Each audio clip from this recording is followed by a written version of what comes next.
আমার বড় দোষ, আমি একটু বসে থাকতে পারি না, কিছু না কিছু সবসময় করতে ইচ্ছাই করে। তাই দেয়ালটা ভরে আঁকা শুরু করলাম।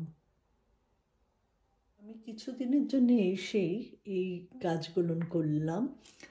আর আমার এই পর্দাটা কিন্তু আমার হাতে করা, পুরো কাঁথা স্টিচ করে পর্দাটা আমার হাতে করা, বাঁধনির উপরে সিল্কের কাপড়ে বাঁধনি করা, তার উপরে কাঁথা স্টিচ করে হাতেই সেলাই করে পর্দা বানিয়েছি। সারাদিন আমার সংসারের কাজ, রান্না বান্না সব করে যখন একটু সময় পাই আমার এই সৃষ্টির কাজে আমি লেগে থাকি।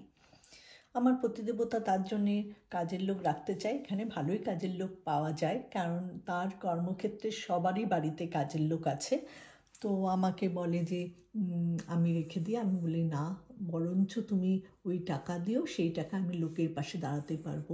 আগে আমার বুটিকের মাধ্যমে অনেক চ্যারিটি কাজ করতাম, এখন আমার এই সম্বল হলো প্রতিদেবতার এই কাজের ফলে যে টাকাটা দেয় সেইটা দিয়ে আমি কাজ করব বলে। আমার দুই পুত্রই 2 লাখ টাকা প্রত্যেক মাসে আমাকে দেয়, এই জন্যে যে কাজের লোক রাখি। কিন্তু আমি কাজের লোক রাখি না। আমার মনে হয় আমি নিজের হাতে যেভাবে কাজ করব, যেভাবে রান্না করব, তেমনভাবে তারা করতে পারবে না, আমার পছন্দ হবে না। তো আমি নিজের হাতে সব কাজ করি এবং তারপরে যখনই সময় পাই এই সৃষ্টির কাজ নিয়ে আমি মেতে থাকি। থেকে দেখেছি মা স্বাবলম্বী, এবং মা কোনোদিনও বাবার থেকে একটা শাড়ি গয়না কিচ্ছু চায়নি, এবং মা কোনোদিনও নিজে রোজগার করলেও শাড়ি গয়না কিছু কেনেনি, বাবাকেই সব টাকা দিয়ে দিত। এবং মা আমাকে এমনইভাবে তৈরি করেছিল যেন আমি কখনো তার জামাইয়ের কাছে কোনো আবদার না করি এবং কিছু না নিই।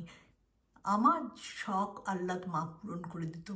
মা আমাকে 10,000 টাকা শাড়ি কিনতে দিলে আমি সবার জন্য সেই 10,000 টাকার মধ্যে কিনে যদি কিছু অবশিষ্ট থাকতো তাহলে আমার পছন্দ মতো কিছু কিনে নিতাম।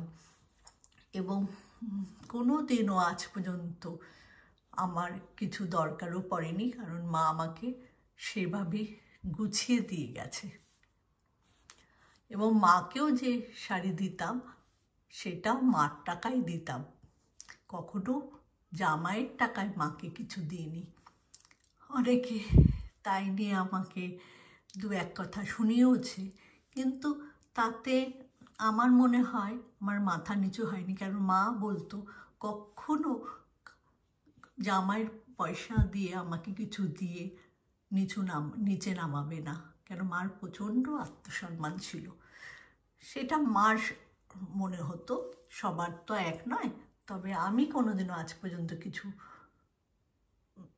বরের কাছে, মানে আমার প্রতিদেবতার কাছে চাইনি, ও চেতে হয়ও না, কোনোদিনও চেতে হয় না। যা আছে আমি তাতেই খুব সন্তুষ্ট।